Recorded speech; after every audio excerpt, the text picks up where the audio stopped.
What would it take for someone to convince you to kill? A complete stranger? Not in war, not in self-defense. Just walk into a stranger's home in the middle of the night and end their life. For most people, the answer is simple. Nothing. No amount of money. No threat. Nothing. You would never do it. But what if it was not about money or threats? What if someone had spent months getting inside your head, slowly replacing your values with theirs, your identity with one they built for you, your family with people who only existed to serve one man? What if by the time they asked you to kill, you did not even question it, because in the world they had constructed inside your mind felt like the right thing to do? In the summer of 1969, a group of young Americans, mostly women, did exactly that. They were not criminals. They were not mentally ill. They were ordinary people who had been looking for meaning, belonging, and love, and they found Charles Manson. What happened next became one of the most disturbing chapters in American criminal history, not because of the number of people killed, but because of why. Welcome back to Dark Minds Uncovered.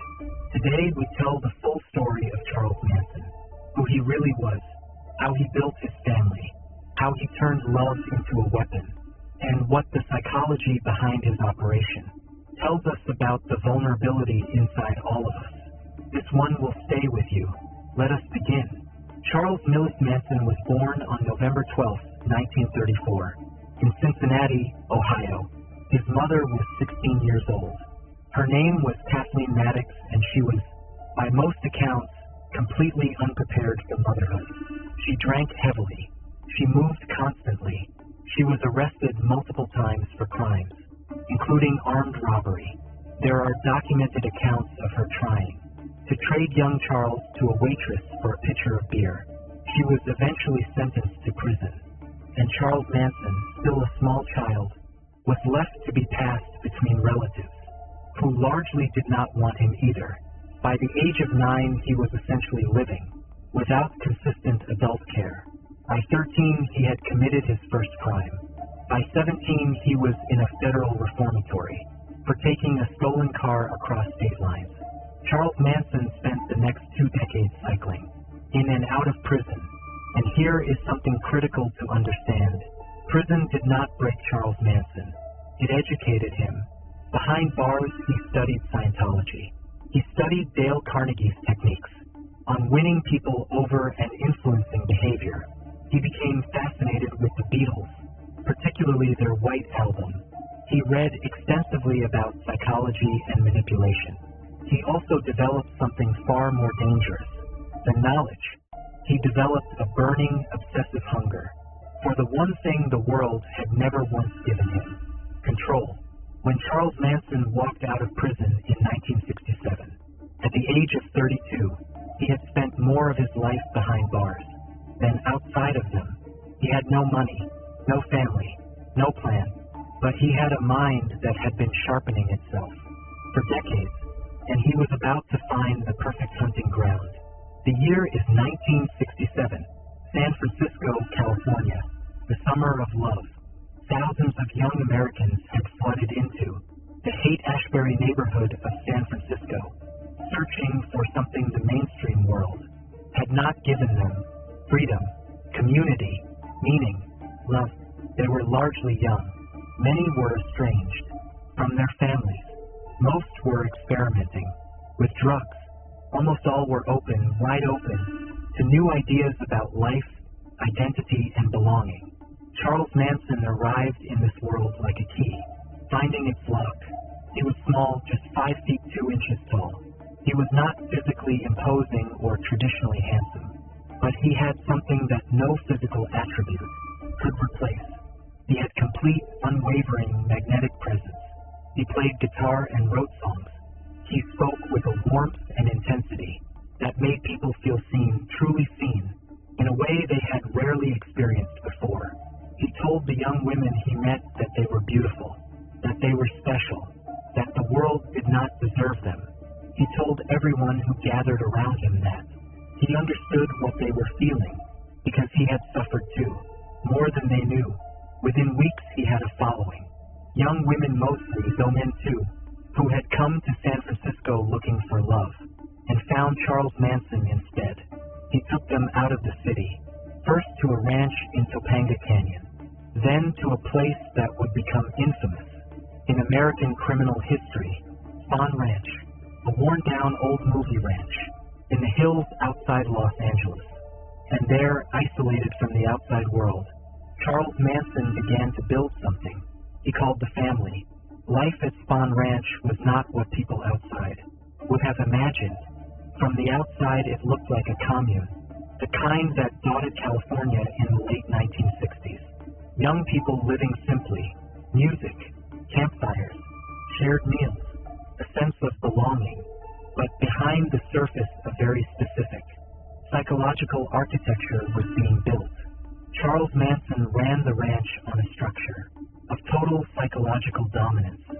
He used LSD extensively, giving it to members, during group sessions where he would guide, the experience shaping what they thought, and felt while their minds were wide open and vulnerable.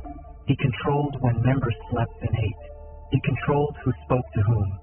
He controlled sexual relationships within the group, positioning himself as the center of all intimacy and connection.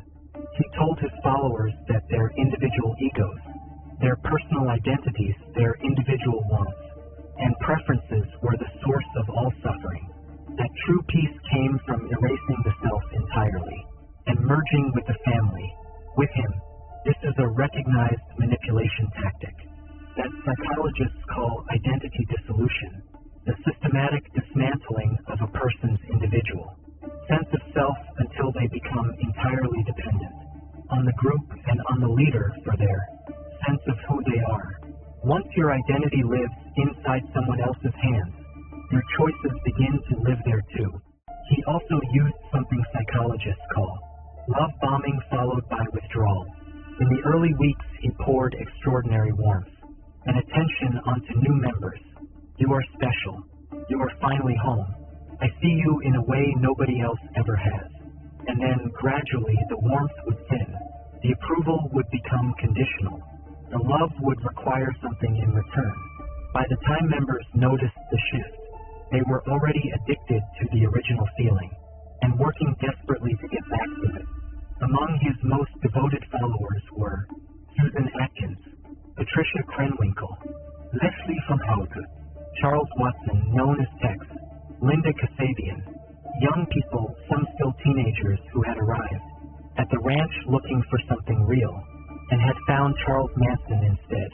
By 1969, he had built something extraordinary and something terrifying, a group of human beings who trusted his word more than their own instincts, who loved him more than they loved themselves, and who were about to prove exactly how far that went. To understand what happened in August 1969, you need to understand what Charles Manson believed, or more accurately, what he had convinced himself and his followers to believe. Manson had developed an elaborate ideology he called Helter Skelter, a phrase taken directly from the Beatles' song of the same name. He believed and preached obsessively that a race war was coming to America, that black Americans would rise up against white America, that cities would burn, that the established order would collapse, and that after the chaos, the family would emerge from hiding in a secret underground world he believed existed beneath Death Valley and inherit what remained.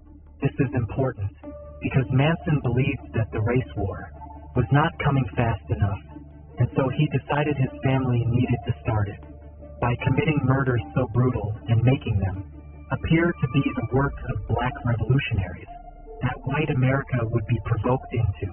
The war he had been predicting. This was not the logic of a stable mind, but it was the logic that his followers accepted, because by this point, after months or years, inside the reality that Manson had constructed, it was the only logic they had. On the night of August 8, 1969, Charles Manson sent 4 of his followers to a house at 1050 Cielo Drive in the Bel Air neighborhood of Los Angeles. He chose the house for a specific reason. It had previously been rented by a music producer named Terry Melcher, who had considered, and then rejected signing Manson as a recording artist. The rejection had never left him. The current residents of the house had nothing to do with Manson or Melcher. Sharon Tate, a 26-year-old actress who was 8.5 months pregnant, Abigail Folger, a coffee heiress, Wojtek Frykowski, her boyfriend, Jay Sebring, a celebrity hairstylist, Stephen Parent, an 18-year-old who had visited, the property's caretaker and was leaving when the family arrived. All 5 were murdered. The killings were savage beyond description. Sharon Tate begged for the life of her unborn child. She was killed anyway. The following night, August 9th, Manson himself drove the group to a second location.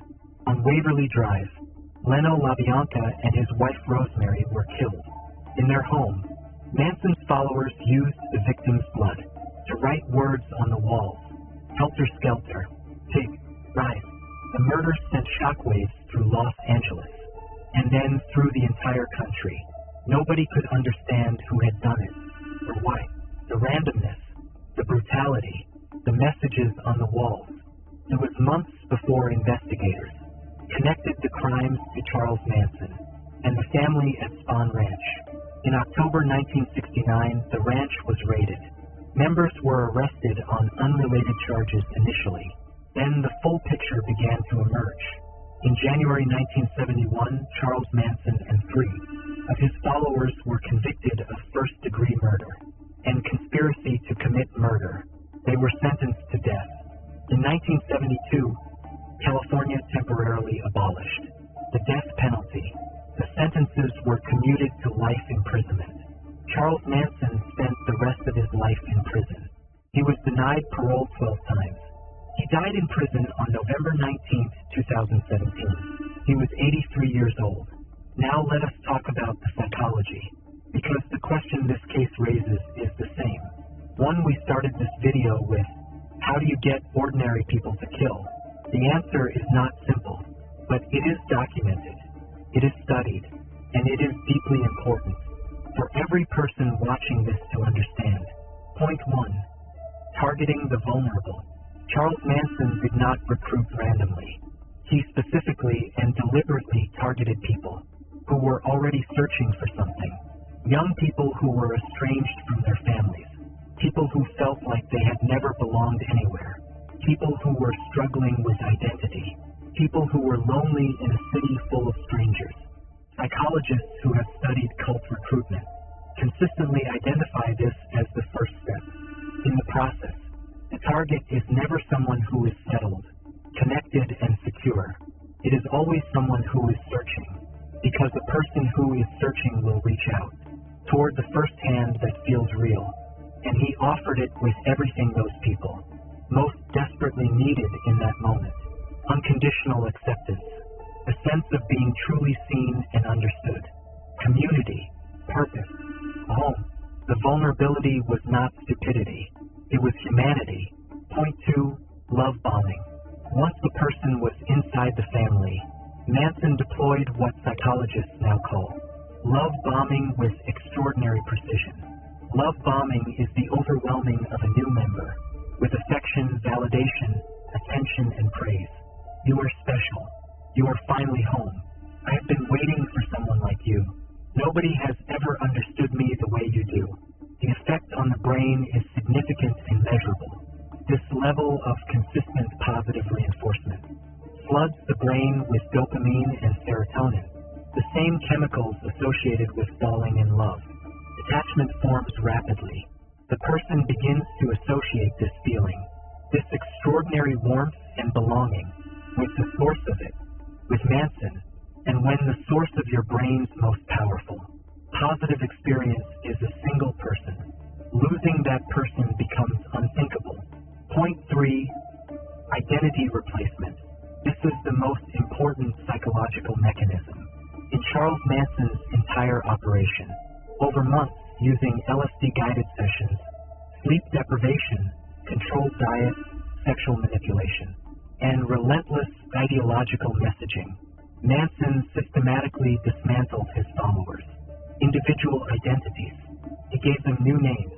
He redefined their values. He replaced their understanding of right and wrong with his own. Psychologists call this a complete identity transplant, and the evidence for how thoroughly it worked is in the courtroom behavior of his followers. During trial, Susan Atkins sat in court and laughed. Patricia Krenwinkel showed no remorse. They did not behave like people who had done something they knew was wrong. They behaved like people who genuinely believed they had done something right, because inside the identity Charles Manson had built for them, they had. Point 4. The small yes becoming the big yes. Not one member of the Manson family was asked to commit murder on day one. They were asked first for small things. Come with us. Stay for dinner. Share your body. Give up your money. Forget your old life. Forget your family. Trust me. Believe me. Follow me. Each yes made the next yes easier. Each small act of loyalty normalized a slightly larger one. Psychologists call this escalating commitment, and it is one of the most reliable mechanisms in any cult or manipulative relationship. By August 1969, when Manson sent his followers to Cielo Drive, they had already said yes to so many things that killing felt like simply the next step in a journey they had been on for over a year. That is not an excuse, but it is the truth, and understanding that truth is essential, because it means that what happened with Charles Manson was not magic. It was not some rare supernatural power that only he possessed. It was a documented psychological process, one that has been used in different forms at different scales by manipulators throughout all of human history. The Manson family story happened over 50 years ago, but the tactics Charles Manson used did not die with him. They exist today, in relationships, in organizations, in online communities, in groups that look from the outside like positive, supportive places to belong. Here are 4 things the Manson case teaches us about recognizing this kind of danger before it is too late. 1. They make you feel more understood by them than by anyone else. This is the hook, the feeling that this person or group sees you in a way that nobody, not your family, not your oldest friends, ever has. That feeling is real. It is not imagined. But the question you must ask is, how did that understanding arrive so quickly? Real understanding takes time. When it arrives at full intensity within days or weeks, it is almost always manufactured, not discovered. 2. Your old relationships start to feel less important. Manson's followers did not abandon their families overnight. It happened gradually. The family became more important. Old friends seemed to understand less. Going home started feeling like going backward. If a new group or person in your life is consistently making you feel that the people who loved you before you found them are somehow lesser, less enlightened, less real, less worth your time, that is not growth. That is isolation being dressed up as evolution. 3. Your own sense of right and wrong starts to shift. Healthy relationships and communities challenge you to grow, but they do not replace your moral compass with someone else's. If you notice that things which would have troubled you a year ago no longer do, if you find yourself justifying things for this group that you would never justify anywhere else, stop. Your moral compass is one of the most valuable things you own. The moment someone else begins to hold it for you, you are no longer the one choosing your direction, for leaving feels impossible. This was perhaps the single most powerful tool in Charles Manson's arsenal. By the time members of the family might have wanted to leave, there was nothing to go back to. No money, no outside relationships, no identity that existed separate from the group. If the thought of leaving a relationship, a group, or a community fills you with terror, not sadness, not grief, but terror, and if you cannot clearly identify a life that exists for you outside of it, please talk to someone, because that terror is not love. It is a cage that was built around you, so slowly that you never noticed the walls going up. We start started this video with a question. What would it take for someone to convince you to kill? It is not a threat. It is not a payment. It is not some rare supernatural power. It is something far more ordinary and far more terrifying. It is belonging. It is being seen.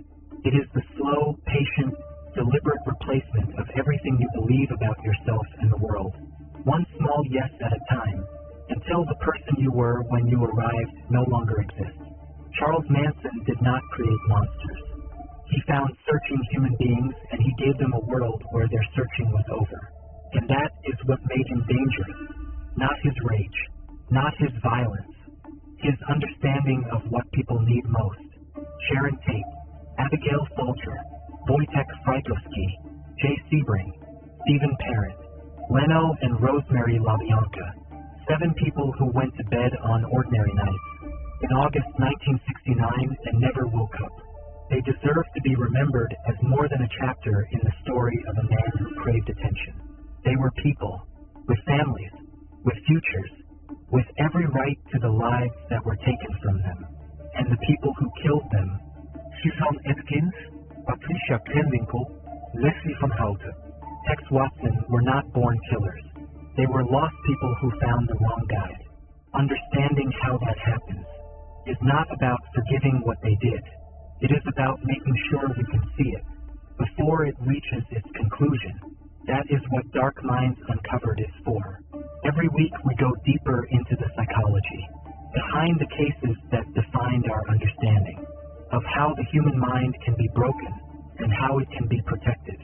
If today's video taught you something real, hit the subscribe button, because next week we are going into a case built on a completely different kind of power. Not charisma, not ideology, pure, cold, calculated financial deception. A woman who walked into the offices of the most powerful medical and financial institutions in America with nothing but a fake identity and an unshakable belief in her own performance and fooled them all. Elizabeth Holmes. The full psychological story, next week on Dark Minds Uncovered.